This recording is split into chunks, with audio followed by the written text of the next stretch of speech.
Hey guys, it's CJ. Hey, today I got a treat for you guys. We are going to be going through my Tesla price model. I'm going to be valuing Tesla from 2021 through the end of 2030. This is part one. We're going to be going over how much it's worth just in the automotive side by itself. In part two, we're going to go over how much the energy side might be worth. In part three, we're going to go over how much the robotaxi side might be worth.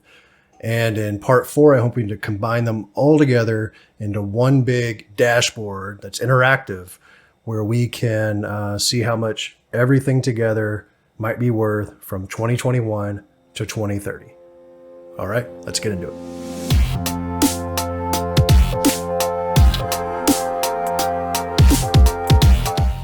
Okay. The first thing we need to map out for this automotive side of Tesla's price model is what we think the vehicle production will be. Instead of trying to map out how many Model X's and Model S's and 3s and Y's and put them into an Excel file and then how many new factories are going to be made, I think that's a little bit over the top. I've decided instead to have a growth decay model. So what I'm going to do is I'm going to assume that Tesla in 2021 has a growth of 100%. They're going to go from 500,000 vehicles in 2020 to 1 million vehicles in 2021. And then I'm going to assume that that level of growth decays at a rate of 18.6%, which gets us to Tesla's stated goal of 20 million cars by 2030. This is by no means the bull case. I think that Tesla could ramp up production further if they wanted, especially if robotaxi becomes a reality. They may decide that more vehicles, even if they can't sell them all to the consumers, they can put them in their own fleet. So 20 plus million isn't out of the question. If we were to change this from 18.6 and we were shooting for a compound annual growth rate of, say, 50%, I guess we could do that. That would be what?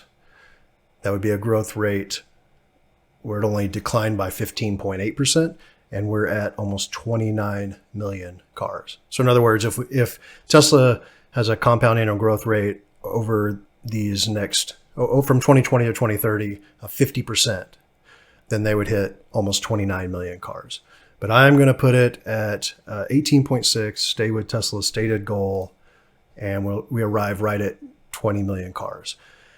In the short run, I think this lines up pretty closely. That'd be 1 million at the end of this year, 1.8 next year, 3 million in 2023, 5 million in 2024.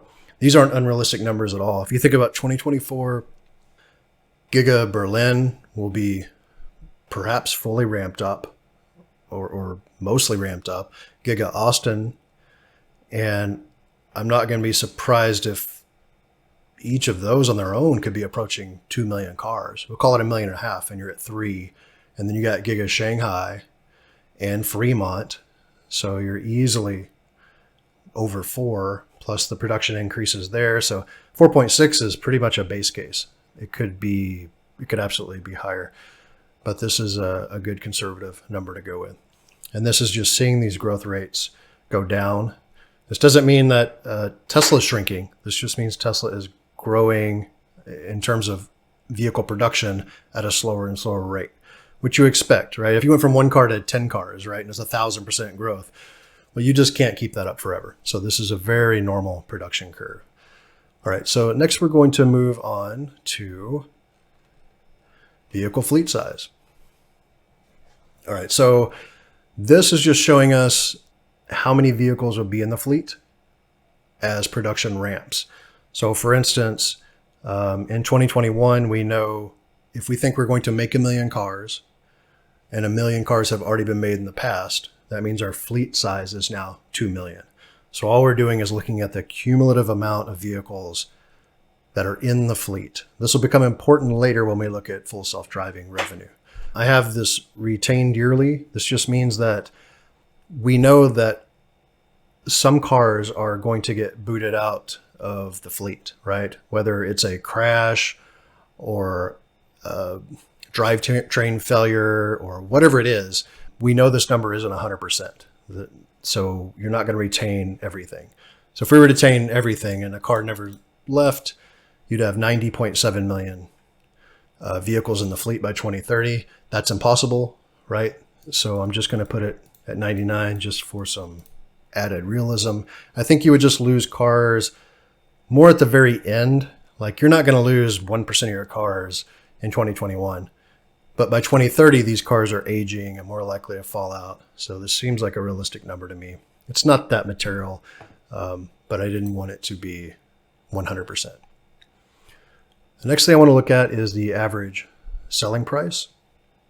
Okay, so I've computed what I think is the average price by the end of 2021 for a Tesla. This includes Model S and X, and it comes out to about $47,500. And I think it's going to basically cut in half from now till 2030. There's a lot of reasons for that. You look at Tesla and the way they are just reducing parts and labor ferociously, right? They're basically trying to create these cars like you would a toy. They're trying to cast everything they can with the chassis, so it'll just be one part, and then you add the wheels and you throw on the body. The battery will just be integrated into the chassis. It's really revolutionary. You also sort of have to realize how expensive internal combustion is when you think about it mechanically. So you have an internal combustion engine, and that engine has like 200 moving parts, and those parts have like fluids and oils and greases, and because they're trying to contain tens of thousands of explosions per hour, right, that are happening inside of it. So it's a real mess. With an electric motor, you have I think 20 moving parts. It's very simple to build, a simple design, cheap to make. And then you have the batteries that power it. And once you get that scaled up, it's simple too. And it just gets cheaper and cheaper and cheaper. Internal combustion, it's expensive to build those engines. And then it's expensive to get the power to the wheels, because in order for it to be energy efficient, these vehicles are now having to create 9, 10, 11 speed gearboxes or continuously variable transmissions. This is all very complicated. And when you look at a Tesla, it just has one gear, because when you have 100% of your torque at 0 RPMs, you don't really need gears. I think Porsche put 2 speeds on some of their vehicles so it could accelerate just marginally faster. But even then, compared to ICE and 10-speed transmissions, you're saving a lot of money. And then you think of things like the exhaust system. If you've ever had to buy a catalytic converter, you know how expensive that is. Well, you don't have that in electric cars. So you start subtracting out engine costs and transmission costs and catalytic converter costs, and you start factoring in building the car itself and the chassis for half the price and all these things. And very quickly, it's easy to imagine the average selling cost, dropping by half. This is bad news for legacy OEMs, no doubt about it. I would personally not be invested in Ford or GM or even Honda or Toyota right now. Not financial advice, but there's blood in the water. So I have an average price reduction of about 8% a year. You could make a bull case. Guys like Tony Seba think it's basically going to half every 5 years, if I remember right. I watched a video by him, which would mean we would double this rate. So yeah, you can make some bull cases, where it's going to, at 10%, you're down to 18.4 in 2030. And let's see, at 12%, you would be down to average cost of $15,000. I don't think that's as crazy as it sounds. $12,000 to $18,000 cars running on electric motors on battery pack. I don't think it's actually as crazy as it sounds. But I'm not gonna go out on a limb there yet. If we get more data that says that's going to happen, then I'll update, this model. But until then, that's what I have. All right, next thing we're moving on to are vehicle margins. All right, so these are the vehicle margins that I've put in. I believe this doesn't count regulatory credits, by the way. And I feel like in the end of 2020, we were already at like 20% margins without regulatory credits. So hitting 22% seems pretty likely. And then I'm just thinking they will have better margins as time goes on. I believe Elon said he thought margins would increase to 30%. And I can easily do that. That would be, that's what that would look like. But that would be almost a 1% increase every single year. And the reason I don't think I want to do that, the reason I don't want to set it at 30% his goal is because I think one scenario might be that they do get up to 30%. But in order to sell more cars, or there could actually, be competition in order to stay the cheapest value, maybe they end up having to ramp back down. Because you'll see later on in this price model, at some point, full self-driving may become more important than the actual margin on the vehicle itself. So you don't want to rob yourself by selling less cars when you can get full self-driving every month for years and years and years. So that's why I'm just putting it at 28 instead of 30, because I really don't know how this is going to play out. Is it going to go up and down? Would it constantly go up to 30? I'm trying to kind of meet it in the middle. So that's why I've done it that way. All right, so the next thing we're going to look at is how much the revenue and profit would be from selling those vehicles. So this takes into account everything we just looked at, how many vehicles we sold, and then what the profit margin is, okay? And when you look at that data, you really start seeing some big numbers. As production ramps up and margins ramp up, you go from 10 to 18, and then in 2023 you're at 28 billion. This is a big number on its own. If I remember right, Volkswagen last year only had about $12 billion in profit for the whole company.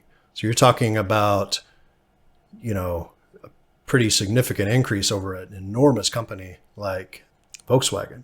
And then look what happens. By 2025, you're at 56 billion, 2027, 88 billion, and 2030, you're talking about $126 billion.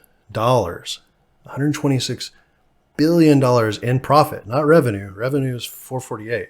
Talking about profit, that's absolutely insane. That's just cars. Does not include any full self-driving revenue or profit yet. That's a massive amount. I mean, if that were a normal car company and they were completely capped out, right, and they weren't ever going to make more than 20 million cars, you would put a 15 PE ratio on that. So you would be at, what would that be? 1.8, 1.9 trillion dollars just on that with a 15 ratio like Honda or Toyota has, right? So you're already at that. That's without FSD. All right. So next we're going to look at profit from FSD. Okay. So what we have here is, so what people are doing when they calculate full self-driving. So right now, full self-driving, let me explain what this is, right? So it's the ability for your car to drive itself. And this is going to be a really big deal in the future. Okay. Your car is going to drive yourself. And we're getting very close right now. If you watch one of my videos for me and my son are watching the full self-driving beta, and it's just driving. It drives from one store across town to the other with no interventions at all. We're getting there. So first of all, I want you to think how amazing this will be. Don't even think about robotaxis. We're not getting into that in this video. Just full self-driving though. How much would that be worth to you? So I want you to imagine your commute, if you have one, where you go back and forth to work, and how terrible and miserable and soul-sucking that is.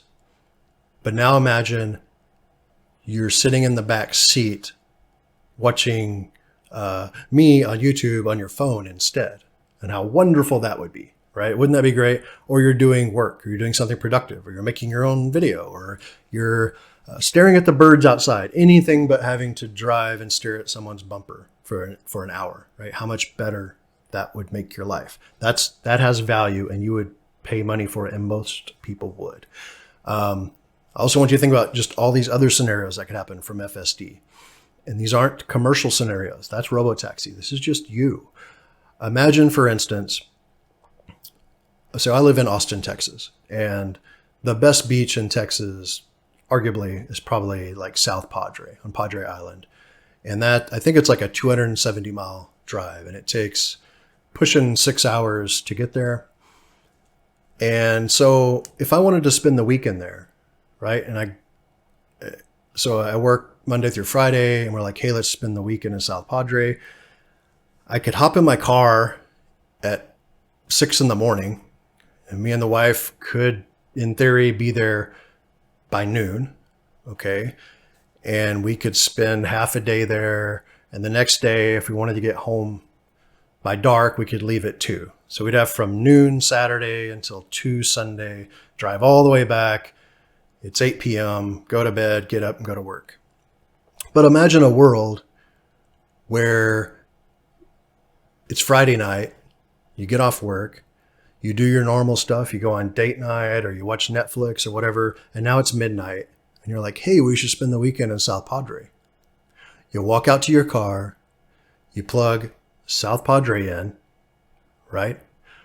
You recline your seats, you go to bed, you wake up 6 hours later on the beach, and the sun's rising. Think about that for a second, right? And now you have the entire day, all of Saturday there. And then you have all of Sunday there. And you could party until midnight if you wanted, right? And then you get in your car, recline the seats, set it for home, and you're at home at 6 in the morning. And you're ready to start your workday. Completely transformative. So I'm just giving examples of how big a deal FSD really is. You can think of lots of examples of how much value this brings in. Okay, so now in terms of the price. So instead of trying to price it, because it's confusing, right now it costs $10,000 up front. And because FSD isn't fully operational, they can only recognize 50% of it. There's all these things. I'm not doing all that. There's an easier way. I think FSD is mostly going to go to a monthly, you're going to pay monthly for it, right? So you're going to pay perhaps $200 a month. This is actually getting announced, I think, this month or next month, how much it's going to cost. So let's say you're going to pay $200 a month, which is $2,400 a year. Right now, people are paying, $10,000, and it has like, I think, a 30% take rate, 25, 30%. If it was only $200 a month, easily, I think you would have 35% of the people who own a Tesla buy it. Okay, so if we do that, and I'm assuming since it's software, the profit margin is at least 85%, if not 90%. And this number would really grow as the more people that are using it. You don't need to double your manpower because twice as many people are using the car because it's the same software. So I'm going to say at least 85% profit margin. It's a massive amount of profit just from Robotaxi, because as the fleet size grows, not the number of cars you even make per year, but the fleet size. So say, for instance, 1 year you make 5 million cars. If you make 5 million more than next year, your fleet size grew by 5 million cars, and 35% of those cars are paying $200 a month. And it adds up to a lot of money, right? So it shows us $62 billion in profit.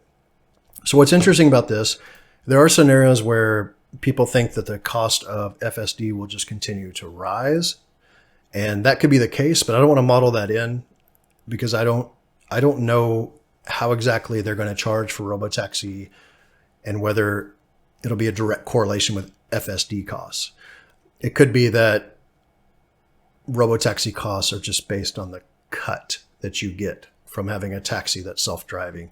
Maybe you get 70%, Tesla gets 30%, and they don't raise the FSD cost in order for you to be a part of it. So I don't know. So you might be thinking, yeah, that's really cool going to South Padre. That's really cool about commute, but I don't know if I want to pay $200 a month. Okay. Well, what I think is interesting is, would you pay $100 a month? Right? So if I adjust this down to $100 a month, I would be willing to bet that to have that sort of value, to get rid of your commute, to be able to send your kid to grandma's house without having to drive them and your car come back, like all these things that an enormous amount of people will be willing to pay $100 a month. Think about how many people pay $100 a month for a phone and a data plan. You don't think they'd pay that for a self-driving car? So you could increase, I think the percentage of the fleet that would take it at $100 a month would be like 70%. And then you're right back to the same numbers for $100 a month, right? And I think if you drop the price further, so right now we're at $62.5 billion in 2030. You could drop the price to a very low, gosh, I don't know, $67 a month. Would you pay $67 a month for your car to do all this? Yeah, you would have 90% of the fleet on it, and you're still at $53 billion. So there's so much opportunity to open this up to everybody.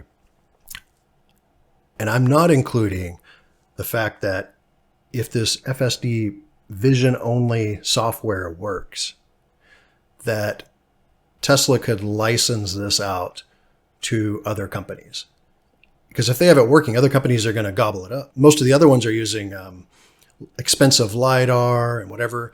Tesla is just basically using cameras, and they're thinking of getting rid of their sonar and these other things. So if they license this out to Ford and GM, Honda or Toyota, then Tesla's going to get a cut of that profit. So they're going to sell FSD, and perhaps this number doubles again. But I'm not even including that. I'm just being prudent here. So I'm going to put it back at, for now, $200 a month, about, I think, 35% of the fleet, profit margin at 85%. All those numbers seem really conservative to me. All right. So the next thing I want to move on to is I'm including regulatory credits just because it's so stupid and I'm tired of hearing about them, because everyone's like, well, the only reason Tesla makes money is because they have regulatory credits. That it is immaterial in the long run. So I am putting regulatory credits at $1.2 billion for 2021, and then a decay of 20% a year down to 2030. I don't even think this is right. My understanding is 2022 regulatory credits are going up, not down. But I'm doing this just to satisfy the bears who say it's about regulatory credits. I'm just making them go away. I have a feeling it'll probably stay up here through 2025, but it's not material in the long run, which you'll see shortly. It's probably, if it was decaying, it'd be at a much slower rate like this. So again, I'm being super conservative at 20%. So now we can look at total revenue and profit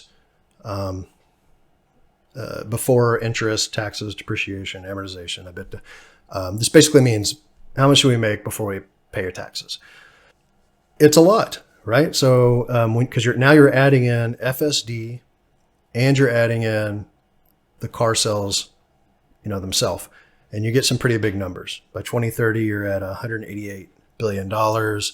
And even by 2025, you're at almost $70 billion. Okay. Next thing we want to look at, because this is pretty interesting. Okay, this chart, for simplicity's sake, just so you know, because these won't add up to 100% until we get down here, is because I'm not including regulatory credits. I didn't want to bother adding this little chart down here with regulatory credits. Because my point is 83% of car sales profit in 2022, by my estimates, would come from selling the car. And 12% will come from software, full self-driving profits, right? But you can clearly see what's happening over time. It's the software that's growing, and it's growing, and it's growing. And what's going to happen is they're going to intersect at some point, and Tesla's auto revenue and auto profit, profit certainly, the profit will pass the actual car profit. So this is pretty interesting, and you can see it over here as well. So this is the green is the automotive profit, and you can see that rising. But it's almost like you have a second business, a wave coming in behind it that other car manufacturers don't, where you have this full self-driving profit. It's like you're starting a second car company. It's really a great second car company. So it's pretty wild. And you can even see, I put down here the rate of growth. So in 2022, car profit, not FSD profit, the automotive car profit goes up by 72%, right? But FSD profit grew by 90%. Now, all of this is going to grow at a slower rate, like we talked about before, but it's still massive growth. So in 2023, car profit grows by 57%, but FSD profit's still growing by 78%. So when you get to the end here, like 2030, automotive profit's only growing by like 9%, which is totally normal. If you look at someone like Toyota, right, they can't really grow anymore. They're so big, and their supply meets their demand. This is why their stock doesn't really move, and they just have dividends. But look over here, in 2030, the FSD profit is still growing by 28%, which is massive. That's massive. 9%, okay. 28%, massive. So this really changes the dynamic, and it changes the valuation of the company, because you still have massive growth left when most car companies would just be sputtering along, which means it's going to affect the PE ratio in a significant way, which I will get into. So now we have to look at what the auto profit is after taxes, because before we can figure out what a good price to earnings ratio or whatever, we have to find out what the earnings would be after taxes. I'm not including amortization or interest. I think most of that stuff's going to go down to like zero for Tesla anyway. They have so much cash. They're only going to borrow money if it's advantageous regarding the opportunity cost, and they pay a very low interest rate. They will probably still have to pay taxes, though. I've set the rate at 25%. I think that's fair. It could be that that rate is lower because this is a very green company on the energy side, EV side, and maybe they get a lot of tax breaks in the future for that. So maybe it's lower, and that makes a big difference. That shoots you up to 151 billion in profit. Then again, the Biden administration, they're talking about 28%. So then, you're down to $136 billion. On the other hand, I don't know who's going to be president 3 years from now. So there's no way to know what to put for the tax rate, but I think a conservative guess is about 25%. All right, and the next thing I want to look at here is the valuation of the stock once we've tied all that together. The way I'm doing this, and I'm trying to make everything as visual for you guys as possible, because most of the stuff I see online, it's just a bunch of numbers in cells. And if you're watching YouTube, you're probably a visual learner, and it's just easier to see this stuff. So let me know if this is helpful or not. And I'm trying to also make it interactive, so I can change things in real time and show you the effect. The way I'm doing this is because, as we saw, there's so much growth ahead of Tesla.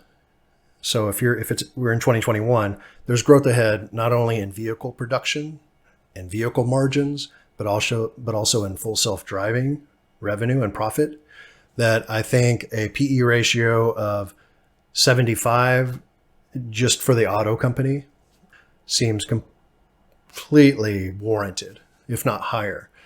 So I'm putting a PE ratio of 75 for 2021. So what I'm doing though is I'm looking at 2030 and I'm trying to decide, well, what's the PE ratio there? Okay, so if the company was done growing and all they did was cars, the PE ratio, I would probably put it about 20. I think it's about 15 for Toyota, but Tesla has proven they're already more efficient than Toyota is. And as the economies of scale grow, I think they would deserve probably a 20, a premium 20 PE ratio instead of a 15. But because that's not the full picture, I have the PE ratio higher because Tesla has something Toyota doesn't, and that's FSD.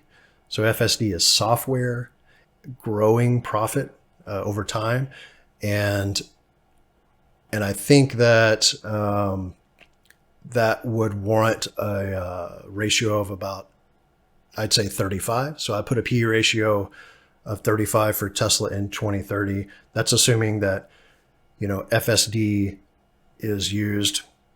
has a utilization rate like we discussed earlier, and it's bringing in that sort of profit margins, and it's growing at a rate of 28%, billions of dollars.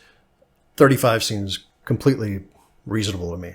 I can show you rates if we were to change them, right? So if you were to give Tesla a ratio of 15, we'll start there, okay?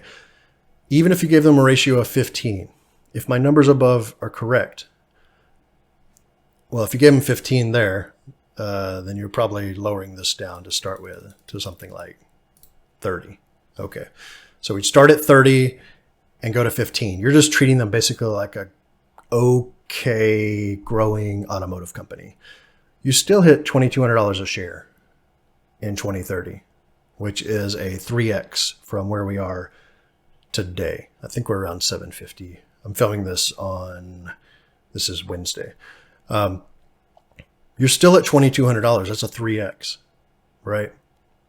But in my mind, there's no way. There's no way. This is bare minimum. If that happens, it's a PE ratio of 30, which gets you to $4,400 a share in 2030. And I really think it would be 35, which just breaks 5,000 a share.